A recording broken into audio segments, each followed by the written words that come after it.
Miarabantsika rehetra ary faly manonona ny fiadanan'i Jesosy Kristy mamirapiratra eo amin'ny vonany hanapaka amintsika rehetra raha lasy mpanaraka ny pejy ary mpiara-miomby nantoka ao amin'ny Tompo Jesosy. Hiresaka momba ny sarcofage isika na ny vatapaty izany. Misy ny cercueil, misy ny sarcofage. Ny sarcofage dia fantatsika fa vatapaty en métal izy, mety ho volamena, varahana, volafotsy, pierre précieuse ihany koa, mety ho izay ny fonosana, izay no akora hitehirizana, ho fitahirizana maha vatapaty azy. Izay no mahasamihafa azy amin'ny cercueil, vatapaty tsotra izany. Ny azo ambara ihany koa dia hoe ny cercueil dia ho an'ny sarababem-bahoaka fa ny sarcofage dia ho ana olona voatokana tahaka ny hoe mpanjaka, andriambavilanitra, reine, filoham-pirenena, emperora sy ny sisa rehetra izay miaina sy voafatotra izay koltora izay. Dia ny famakafakatsika zany dia miodikodina sy mifototra betsaka amin'ny décodage ny amin'ny resaka sarcofage ary indrindra ny mifamatotra sy miasa mihetsika miaraka amin'izay hoe vatapaty atao exposition, atao ao anaty rite, atao ao anaty culte, atao ao anaty religion sy ny sisa rehetra izay izay no hitondrantsika dinidinika tsotsotra eto ilazantsika ny sitrapon'Andriamanitra tsy toho. Misaotra anao Jesosy raha mbola menao tombonandro nomenao an'izao fotoanan'io izao ahafahanay miresaka aloha hevitra anankiray mankasitraka betsaka ny amin'ny fitehirizana ho anay isan'andro isan'ora ary ny fanafiana ho anay hery hiatrehanay ny fiainanay andavanandro. Io ny teny io ny fizarana sokafy ny fonay ny sainay mba ahay handray sy ankatoho ny fanambaranao ary ny amin'izay fanambaranao izay indrindra aoka ho tsindrinao betsaka araka ny alehiben'ny fitiavanao sy ny famindraponao ihany mba ho fanamboaranao anay sy fanefenao anay anio indray. Ny aja sy ny dera dia anao irery ihany, raitsy toy ao Elohim hatramin'ny taloha indrindra ankehitriny ary mandrakizay dia ny anaran'i Jesosy Kristy ny tomboka sehan'ny fanambarana ny vavaka rehetra. Alleluia, amen. Misaotra ny tompo sika ary mamerina ny fiarabana antsika rehetra tafiditra mivantana na mijery en différé ihany koa ao aorian'ny mivantana. Ny lohahevitrintsika ho teo dia resaka vatapaty sarcofage. Fanazavaina tsotsotra teo ny momba ny sarcofage, ny différence, ny mahasamihafa azy amin'ny resaka cercueil. Fa ny azo tsindrina amin'ity resaka sarcofage ity dia raha vao miresaka sarcofage izany sika ilay vatapaty izay somary tsindrina sy omena lanja kokoa dia midika izay fa manana anjara toerany eo amin'ny fiainan'olona anankiray na ny vondron'olona anankiray na firenena anankiray ary tsindrina sy inona. Zay ny tena tiana songadina atao anatin'ny fanambarana hoe misy finoana zany ao anatin'izay satria ny zavatra rehefa karakaraina sy omena lanjany sy asiny dia misy valeur hoy isika, sarobidy. Ary zay le hoe sarobidy izay dia any amin'ny saina zany dia manaiky sy mino fa matoy ilay zavatra omena lanja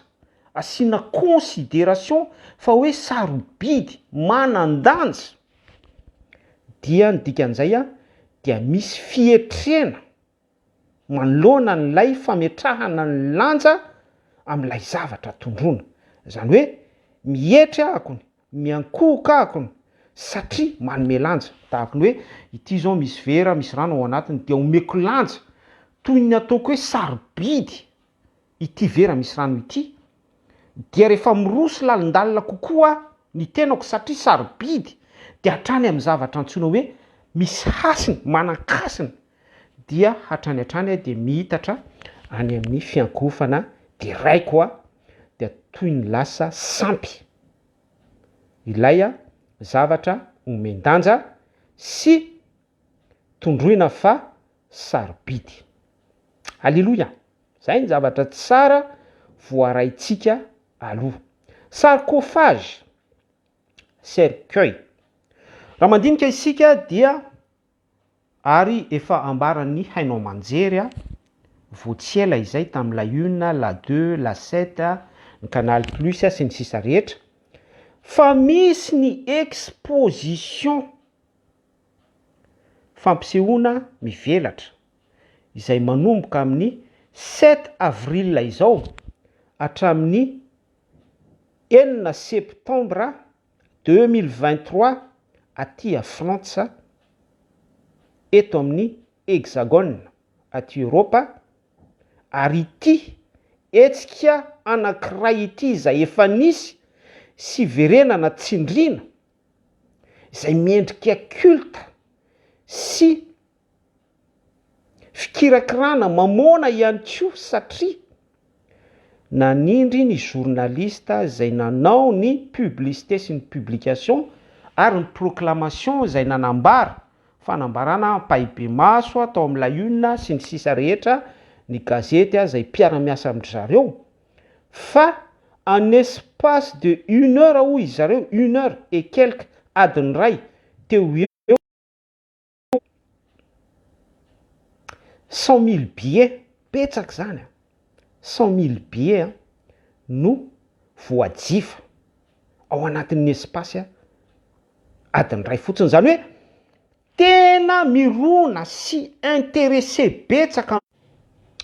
averiko indray fa hoe tena mirona sy intéressé betsaka amin'ilay exposition izao taranaka izao efa resaka esprit zay satria ohatra hoe raha misy exposition na ohatra hoe vavahady misokatra dia asianao ticket fandraisana anjara na ataontsika hoe gratuit amin'ny resaka fandalinana baiboly soratra masina fietrehana na fifadikanana faobe fibebahana ho amin'ny firenena na zavatra ohatran'izany sarotra ihany no aresy lahatra ny olona hoe ao anatin'ny adiny ray dia ho voajifa ny 100 000 billets eto anefa amin'ity exposition tondrona ity amin'ity resaka sarcophage ity dia en espace de 1 heure adiny ray dia 100 000 billets no voajifa lafo 100 000 billets vendus ary tsy iza lay atao exposition amin'ity resaka sarcophage fonosana métal na pierre araka ny fanazavana ny itsika teo ity fa ny fatiny Ramsès II izay nanaovana traitement manokana resaka momification no tehirizina nasiana ny akora isan-karazany fitehirizana nasiana zava-manitra nasiana zavatra be da be miresaka civilisation egyptienne isika amin'izay dia ity fatin'ny mpanjaka tamin'ny vanim-potoanany Ramsès II izay misy fifandrohitana lalina ara-tantara sy ara-baiboly fa tsy mijanona fotsiny ihany hoe civilisation egyptienne ity fatiny Ramsès II izay atao exposition voajifa tao anatin'ny adiny ray ny billet miisa 100 000 ity izay nambarantsika teo fa misy fifamatorana lalina ara-koltora sy ara-panahy ao amin'ny baiboly ity dia mahasarika ny taranaka amin'izao vanim-potoana iresantsika izao izao génération izao a sady en même temps miaraka amin'izay ihany koa dia tsindrina ireo mpanindry, ireo elita, ireo mpanambola, ireo mpikirakira, ireo amin'ny tontolony miafina secrète, ireo association secrète isan-karazany izay tsy miseho maso, tsy miseho mivantana fa mametraka organisation, ino no pousseny devant, de ino no mikirakira, izy ireo no mametraka sy mampisy mamelona n'ilay sofla Ramsès II izay tondroitsika sy nambarantsika teo hoe misy fifamatorana lalina ara-baiboly sy araka ny civilisation tamin'izany vanim-potoanany zany ary tsy maty, tsy voahidy ao anaty sarcophage. Zay le point tena intéressant tiako ampitaina amintsika hoe tsy mijanona fotsiny ihany hoe vente sy exposition fotsiny lay izy fa misy esprit mihitsy, misy souffle apetraka sy ny tsindrina inina aseho sy ariary amin'ny endrika ankolaka hoe exposition fa betsaka isika no tsy conscient ny amin'izany ary izay no itondrantsika fanazavana tsotsotra eto. Fantatsika rehetra fa raha ny civilisation égyptienne no somary resantsika vetivety dia i Ramsès II dia ilay rahalahan'i Mosesy na ataontsika ihany koa hoe rafilahany Mosesy d'un côté satria nisy fiarahana ny toetra tao andapa-pirahalahy, nisy fifampihinanana ny manta sy ny masaka tao andapa tamin'izay firahalahina izay à l'époque ny pharaon mbola mpitondra ary tsy valapatra amin'ny tantara isika hoe iza i Mosesy, iza i Ramsès II sy ny sisa rehetra fa vakinao ny baiboly dia ny baiboly anefa dia manoritra mazava tsara ohatra hoe ny Genesis toko faha 1:20 zao de hoe roay any io andevy sy ny zanaky ny andevy fa ny zanaky ny andevy ho Sara dia tsy iray lova amin'ny zanaky ny teny fikasana. Aitsika ihany koa ny tantarany Sara sy Agara i Abrahama ny olana tamin'ny tsy fananananaka sy ny sisa rehetra fa rehefa nahazo zaza i Sara araka ny teny fikasana vadika amin'ny teniny tamin'ny Abrahama dia hoy izy hoe roa ihany io andevy io fa izay le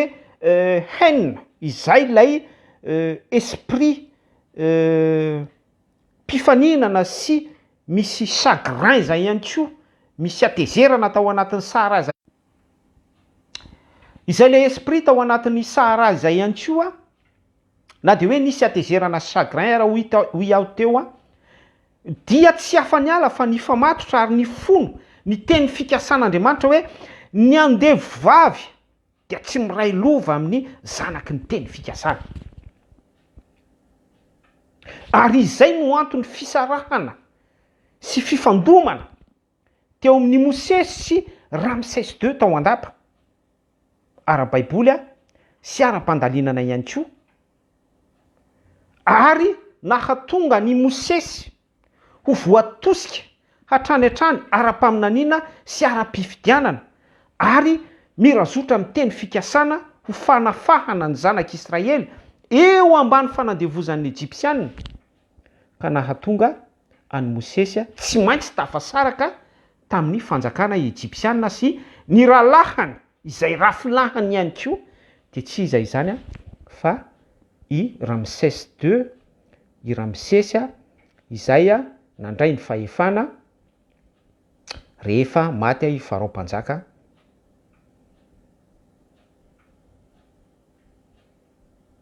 araky ny rafitra sy ny civilisation égyptienne ny constitution andry zareo tamin'izany vanim-potoana izany.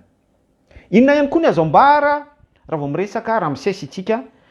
ilay esprit ihany koa dia tsara songadina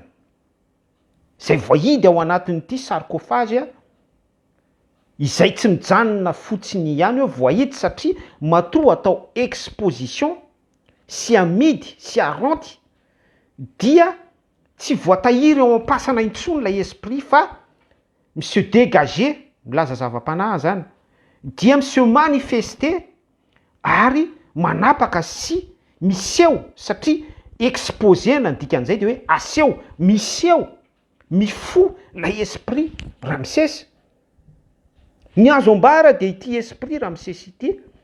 dia pampahory tsy vitany hoe rafilahany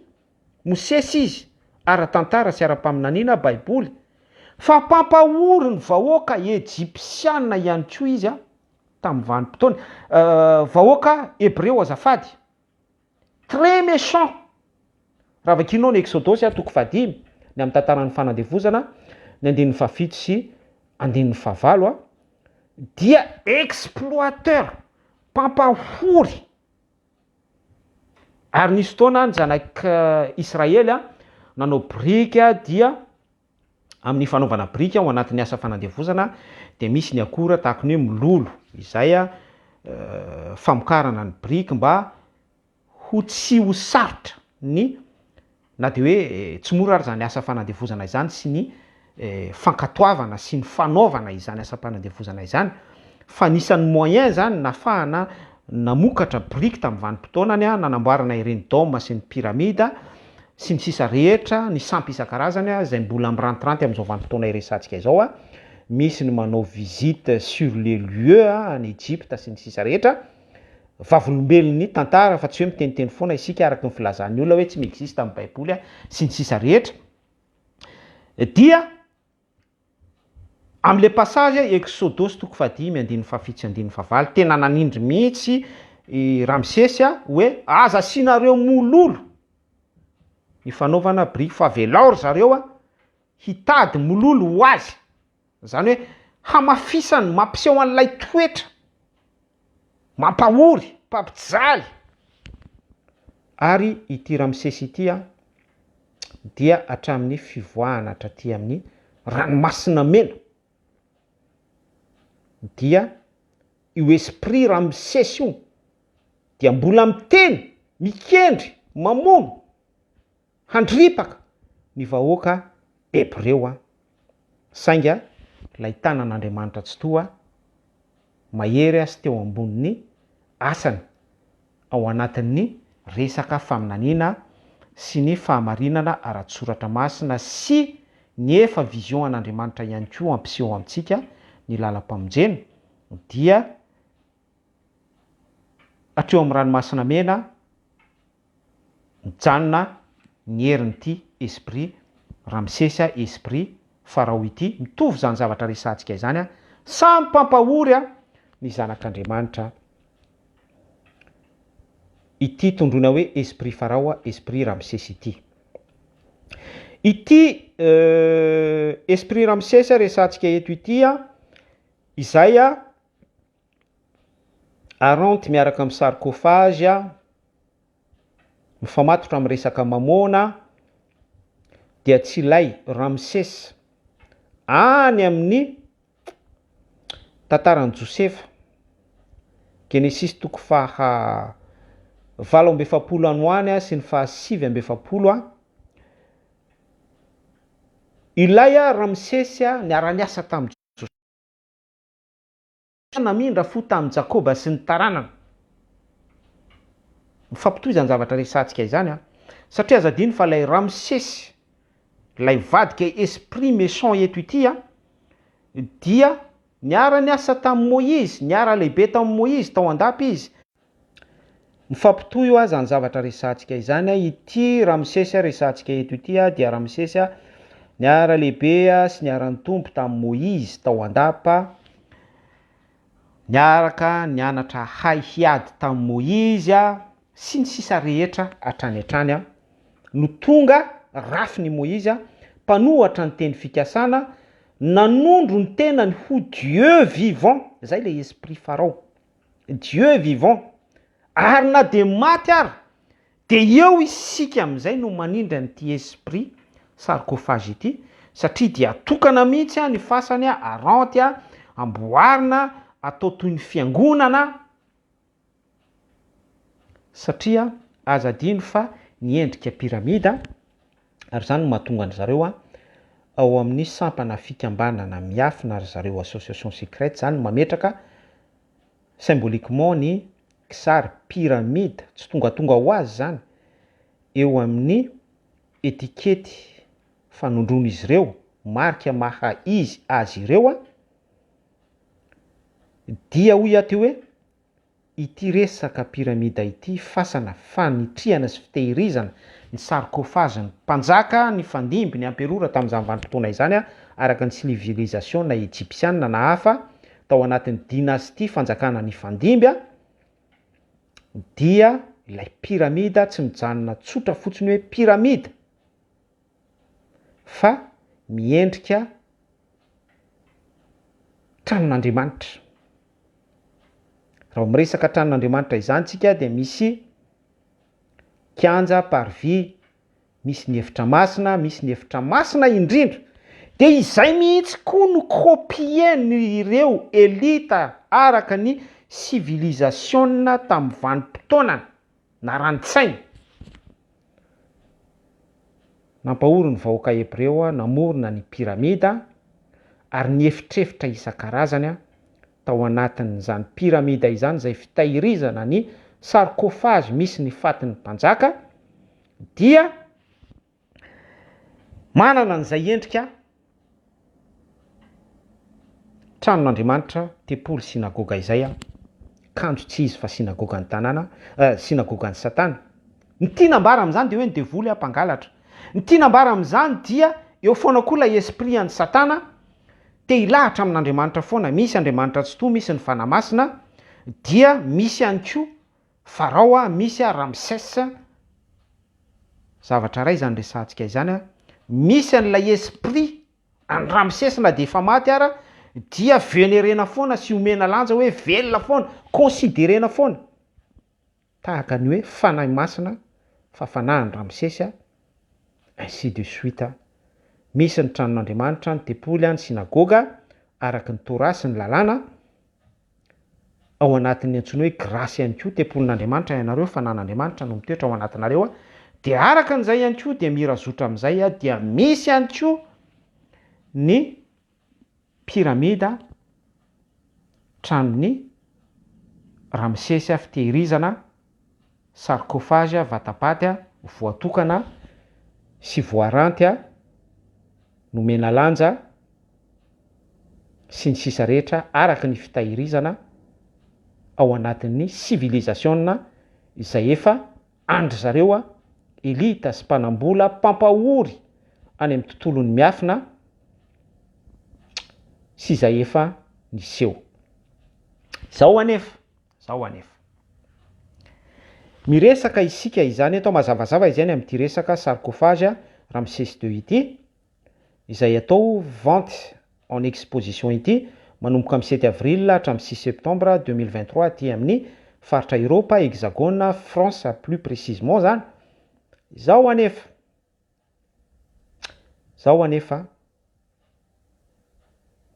ny tena tiana ampitaina amintsika sy tiana devolena amintsika androany de hoe misy ny sarcophage Ramsès II.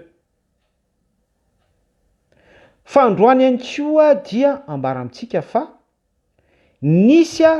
ny sarcophage taolambalin'ny Marie Thérèse izay noentina narantiranty atao Madagasikara, nisy carte décor, nisy manam-pahefana, nametra tanana sy ny sisa rehetra, no tehirizina ao anaty vatapaty voaranty voatahiry ny garde corps ao teo sy ny sisa rehetra, de tsy misy valaka amin'ny accueil, fandraisana sy ny fanomanana, ny procédure amin'ity resaka Ramsès II ity mihitsy. Nanara-baovao tamin'ny BFM TV tamin'ilay Une, afaka mitapenareo any amin'ny réseau rehetrarehetra any ny accueil ny amin'ity sarcophage ny Ramsès II ity. Fa amin'izao vanim-potoana iresantsika izao dia tenu en lieu secret. Zany hoe tsy misy malala. Zay le manambara an'le hoe fikambanana miafina. Jesosy Kristy nefa araka ny fampianarany dia hoe tsy misy takona natao tsy ho hita, tsy misy miafina natao tsy ho aseho. Ity vatany Ramsès II ity vatapatiny Ramsès II ity ho iaho dia tehirizina amin'ny toerana miafina. Ary rehefa tonga teo amin'ny aéroport Charles de Gaulle izay raha tsy diso fonosana vitra blindé be miaraka amin'ny garde du corps élite voafantina. Mifampitohy daholo zany zavatra rehetrarehetra resantsika izany. Atrehan'ny androm-panjakana maro isan-karazana. Zareo tetin'ny Europe, ny député européenne sy ny sisa rehetra, ny solon-tenam-panjakana, solon-tenandry Macron, monsieur Macron, président de la République, sy ny sisa rehetra. Dia izay kisary zay ihany koa nanome reflet tamin'ny taolam-balon'ny Marie Thérèse lay tonga tamin'ny Madagasikara. Dia ny rahantsika nahita tao misy solon-tenana androm-panjakana maro isan-karazany, misy antoko-pinoana katolika tsy maninona ny tonontsika, ny kirakira sy nametraka nanome lanja ny fitsenana sy ny fitondrana n'izany sarcophage izany, fitetezam-paritra. Dia mitohy amin'ilay resaka exposition amin'izay isika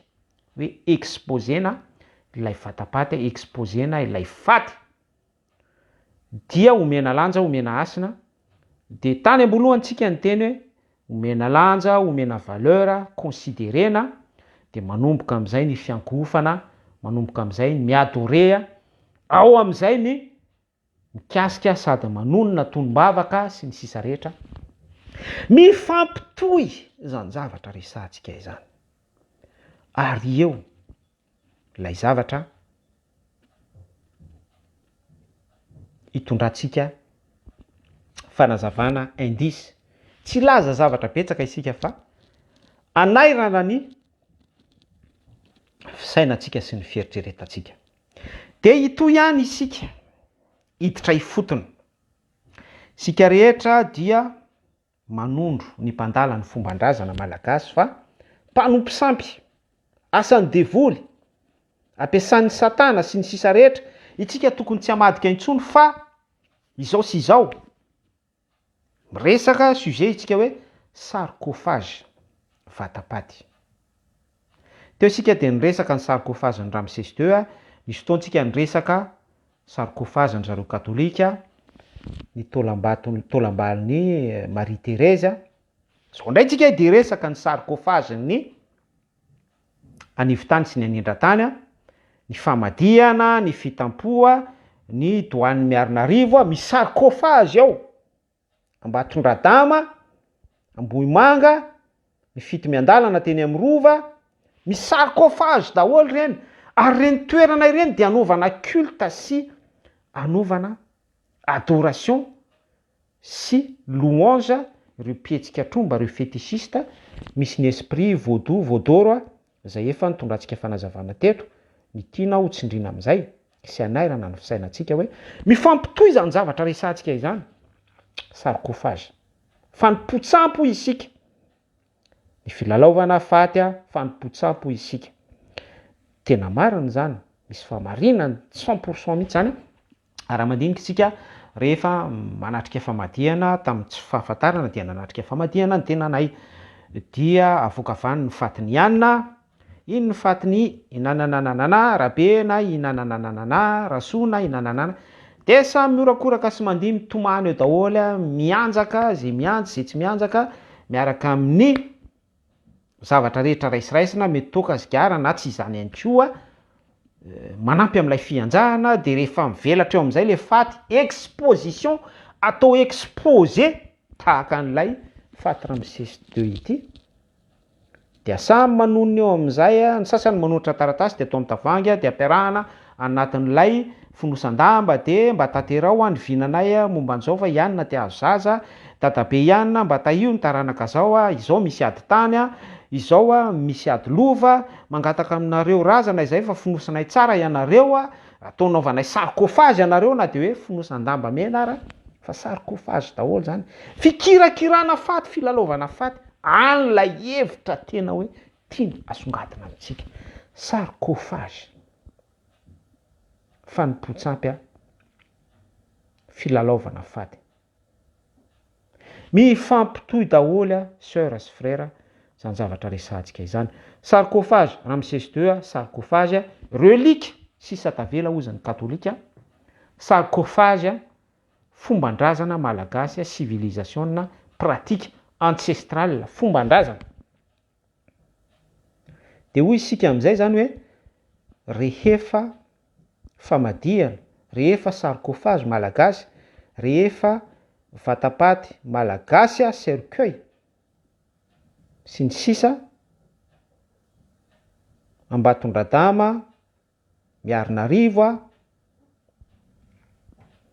Doany be Andaniny sy ny ankilany Etsiroa de hoy isika hoe fanipotsampy fa rehefa katolika sy Ramsès II dia exposition fa tsy fanipotsampy ve za de miteny amintsika fa miakatra ilay degré averiko amintsika indray fa miakatra ilay degré miakatra ilay dimension zavatra iray ihany reo fa mondialisé resaka Ramsès II ary religion izy pratique relique katolika religion ihany koa izy exposition Ramsès II fa betsaka ny tsy mahafantatra zany fa tontolo miafina miresaka andry zareo association secrète isika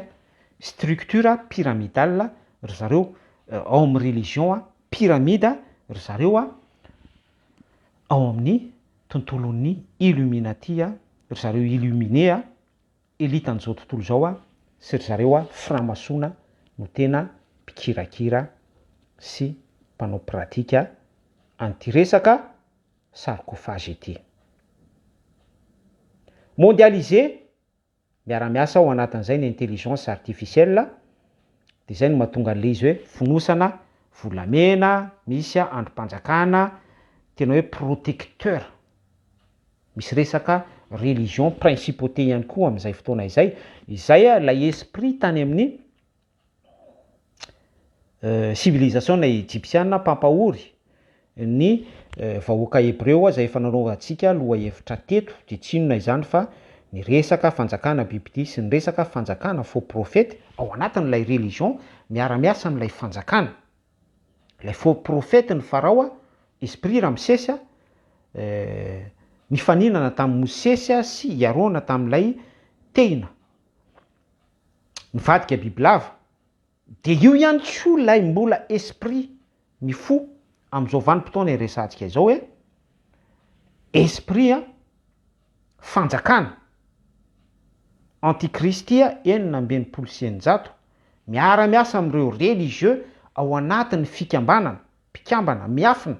ry zareo illuminatia sy ry zareo franc-maçon mikarakara an'ity rite sy culte ancestral tany amin'ny civilisation na égyptienne ity pampahory ny vahoaka hébreu sy israel mpioky tamin'Andriamanitra izay mbola velona sy miteny mitempo amin'izao vanim-potoana iresantsika izao atao exposition tsy vitany hoe fakana vola Dieu de mamona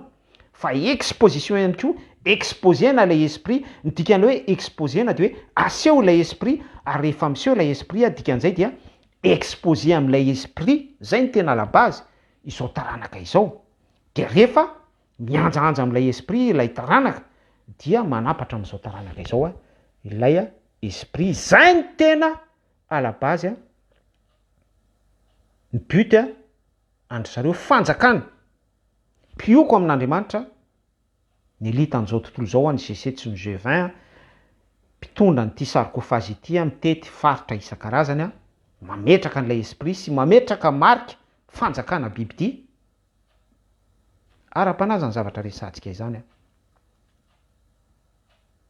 ao anatin'ny tontolon'ny mondialisation ny tontolo numérika ny tontolon'ny média ny tontolon'ny publicité sy ny tontolon'ny culte mondialisé ao anatin'ny fana-pioko amin'Andriamanitra sy mpampahory ny zanak'Andriamanitra izay arahantsika mahita ary ity resaka esprit Ramsès II ity dia miara-zotra mifampitohy amin'ny resaka inflation sy ny guerre isan-karazany misy ety amin'ity zao tontolo zao ity ara-panazy ny zavatra resantsika izay ity resaka Ramsès II ity esprit mpampahory ny vahoaka an'Andriamanitra tamin'izany vanim-potoana izany manamasina sy misanctifie manome asina ny korotana eran'izao tontolo zao ny tontolon'ny covid ny tontolon'ny égoïsme ny tontolon'ny esprit anti sy ny aty rehetra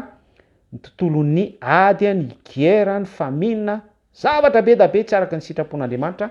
ny resaka sexe ny resaka mamona ny borsa be da be misanctifie an'izany ity exposition ny fatin'ny Ramsès II ity be da be ny olona ny tsy mahafantatra an'izany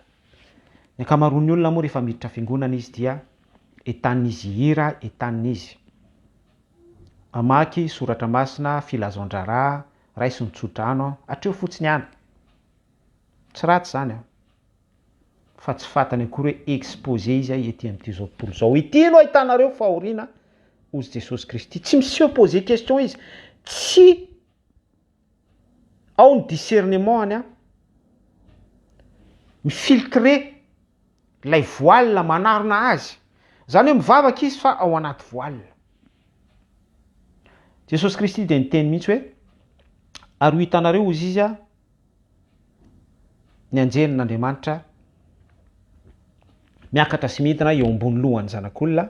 milaza ny échelle de Jacob izy ao anatin'ny fantaterahany antsoina hoe esprit en vérité misy anjely mihitsy zany mitraverser an'ilay voile manarona efitra mampisaraka atsika amin'Andriamanitra zany hoe tsy manan-kery amintsika oro anefa ny karazana mega church rehetra ny karazana apôtra rehetra ny karazana pastora rehetra ny karazana mpino mitondra averiko indray oro anefa ho iaho teo ny karazana apôtra sy ny mpino ny mpitondra fivavahana sy ny sisa rehetra ny bisopy ny bestlef rehetra ny evangeliste isan-karazana sa tsy miteny hoe ny rehetra fa ny ankamarony ataontsika hoe any amin'ny 99% dia manomana culte tsara tarehibe manomana fiainam-bavaka manomana cellule de prière manomana zavatra be da be isan-karazany fa ao anatin'ilay voile eo ambany fahefan'ny satana ary tsy marina amintsika tsy marina aminy tsy marina amin'ilay fiangonana ny apokalipsy 2:2 apokalipsy 2:3 izay maharesy satria izay lay ady zay tsy maintsy miady amin'ny satana efitra manasaraka atsika amin'Andriamanitra isika dia amin'izay fotoan'izay tsy misy tsony ny resaka fanapahana ozina tsy misy tsony ny resaka hoe vavaka miala sigara vavaka tsy fahazahoana vady sy ny sisa rehetra fa satana rehefa mivavaka isika dia délogé izy tritra ny lamba tao amin'ny tempoly misokatra ny lanitra ho hitanareo ny anjelin'Andriamanitra miakatra sy midina ara-panazy zavatra resantsika izay échelle de Jacob tohatra Jacob raha eo fantatro fa raha izao dia miaino mandrakariva ianao hoy Jesosy Kristy tamin'ny Yahweh Elohim raitsyto izay ilay endrika vavaka fanahy sy fahamarinana dia hoy isika teo hoe Ramsès II sarcophage culte rite miafina ry zareo Illuminati miara-miasa ny fanjakana sy ny faux prophète lay esprit bibity apokalipsy 13 efa nitondra fanazavana tetitsika nikasika an'izay sarcophage katolika relique miresaka ny tolambaliny Marie Thérèse ohatra fotsiny any zany fa tsy miresaka ny sarcophage ny Papa Joany Paul sika tsy miresaka ny sarcophage ny masonday isan-karazany tsika izay feno ary misy mihitsy fiangonana katolika misy sarcophage eo amin'ny hôtel amin'ny toerana voatokana be da be zany de mifampitohy daholo iaho ny zavatra resahantsika fanjakana sy faux prophète miara-miasa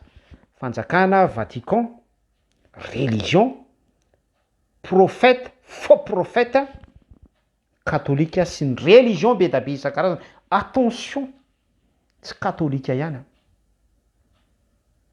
fa rehefa religion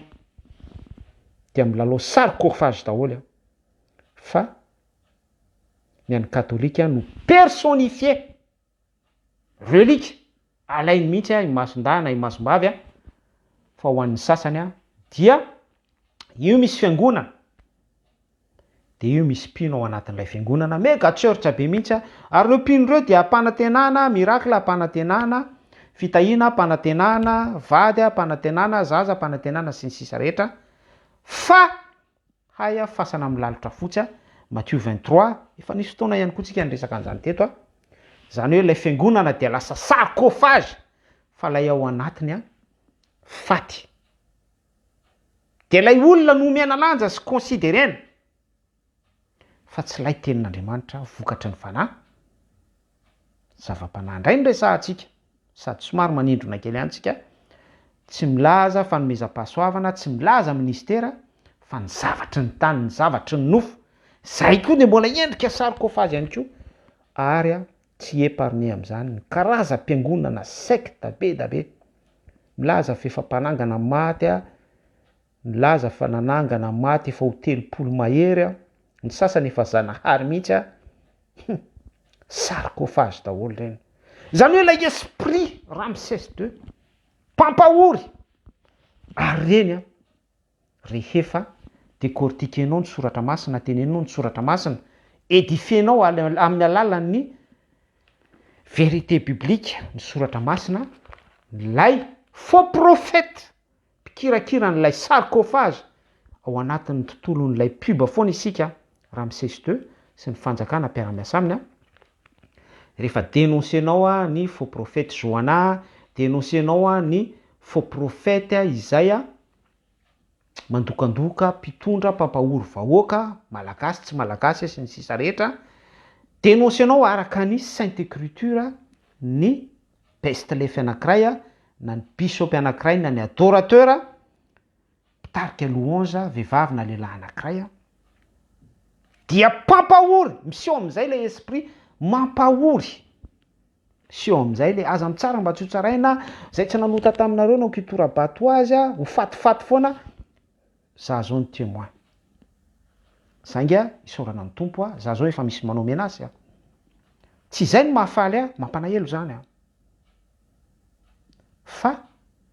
sady rese amin'ireo olona be da be manao menace ihany zany hoe Jesosy Kristy nampianatra hoe rehefa indrehan'ny olona amin'ny vohitra anankiray ianareo de mifindra vohitra anankiray izy fa ambara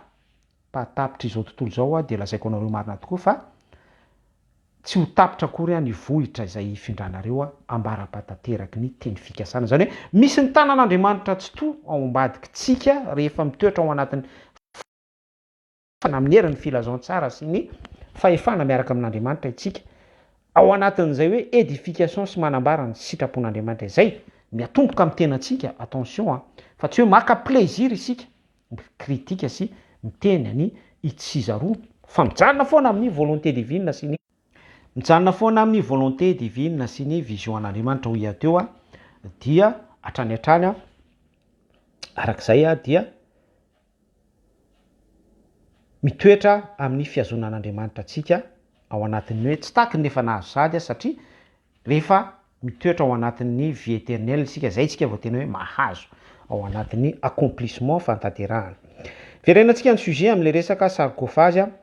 amaraparanantsika azy mandeha be ny fotoana fatatsika fa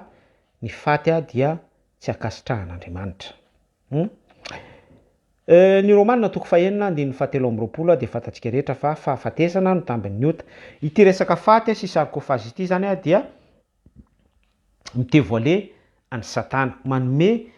fahamarinana hoe Satana no tondroin'Andriamanitra amin'ny faty. Rehefa nanota isika dia tonga maty teo anatrehan'Andriamanitra ary zay no ambaran'ny Romanina toko fahenina andininy faha telo amby roapolo. Jesosy Kristy ny restauration an'izay fiainana mandrakizay no sy fanomezam-pahasoavana avy amin'Andriamanitra ao amin'ny Kristy Jesosy tompontsika no mifanohatra amin'izay Romanina toko fahenina andininy fahatelo amby roapolo zay ao anatin'ny toko sy andininy vakitsika ihany hoe fahafatesana ny tambon'ny ota fa fiainana mandrakizay no fanomezana pahasoavana avy amin'Andriamanitra ao amin'ny Kristy Jesosy. Milaza zavatra roa mifanohatra zany Andriamanitra tsy to ao anatin'izay. De sika rehetra ihany koa dia mahalala fianarana kely, fampianarana kely any amin'ny Levitikosy 11 dia navahan'Andriamanitra ny biby maloto misy heviny ara-panahy efa nitondratsika fampianarana teto izay manomboka eo amin'ny andininy fahavalo eo. Levitikosy 11 manontolo fa any amin'ny andininy fahavalo any tena manindry mihitsy Andriamanitra hoe ny fatin'ny biby maloto, ny fatiny aza kasianareo. Dia any amin'ny Levitikosy toko fahadimy ihany koa Andriamanitra dia mandrara ny amin'ny tsy tokony ikasiantsika faty. Ary mazava be tsy mijanona fotsiny hoe any amin'ny Levitikosy 11 resaka biby fotsiny ihany fa aty amin'ny Nomery toko fahasivy amby folo, Torah faraika amby folo sy fahatelo amby folo ny andinina dia maloto afitona 7 jours.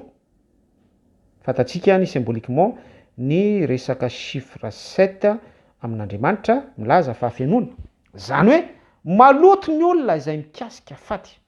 Ary misy ny fidiovana araky ny lalàna Torah tsy maintsy arahan'ny mpino fiangonana Hebreo tamin'izany vanim-potoana izany ao anatin'ny fanekena raha ny fidiovana